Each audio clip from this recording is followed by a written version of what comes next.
त्रिशूलमुण्डधारिणी धराविघातहारिणी गृहे गृहे निवासिनी भजामि विन्ध्यवासिनी दरिद्रदुःखहारिणी सुतां विभूतिकारिणी वियोगशोकहारिणी भजामि विन्ध्यवासिनी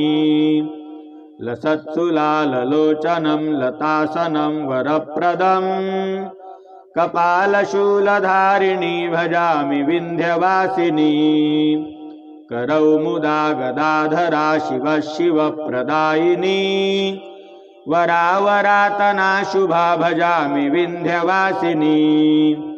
अशीन्द्रजामिनी प्रदं त्रिवास्यरूपधारिणी जले थले निवासिनी भजामि विन्ध्यवासिनी विशिष्टशिष्टकारिणी विशालरूपधारिणी